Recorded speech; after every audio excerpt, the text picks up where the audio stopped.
पिछली बार जब मैं गोवा आया था तब मैंने E20 के ऊपर प्रेस कॉन्फ्रेंस की थी और कहा था कि किस तरह से लोग E20 पेट्रोल से बहुत ज़्यादा परेशान हैं। E20 पेट्रोल की वजह से लोगों के इंजन ख़राब हो रहे हैं, फ्यूल सिस्टम्स ख़राब हो रहे हैं और लोगों की माइलेज बड़ी सब्सटेंशियली ड्रॉप हो रही है। उसके बाद मैंने एक वीडियो जारी किया था। वीडियो के ज़रिए मैंने लोगों को कहा था कि आप हमें लिखिए, आप हमें हमारे इससे जुड़िए, और हमें हज़ारों की संख्या में इसके ऊपर व्हाट्सएप मैसेजेस आए हैं, हज़ारों की संख्या में कमेंट्स आए हैं, लोग जुड़ने के लिए तैयार हैं।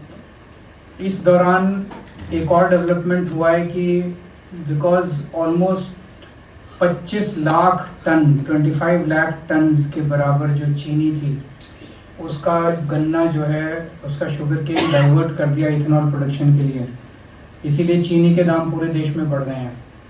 इस पे 31 जुलाई को चीनी के दाम 45 रुपये किलो थे देश में। अलग अलग जगह में थोड़ा बड़ा फर्क हो सकता है, लेकिन अब 70 रुपये पार कर चुके हैं। एक महीने के अंदर 25 रुपये पर केजी चीनी के दाम बढ़ गए हैं।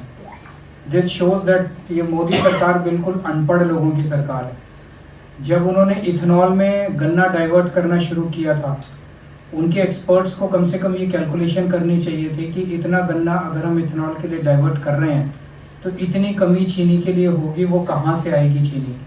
अब चीनी भी महंगी हो गई, मिलावटी पेट्रोल की वजह से भी लोग दुखी हैं और कोई फॉरेन एक्सचेंज नहीं बच रहा।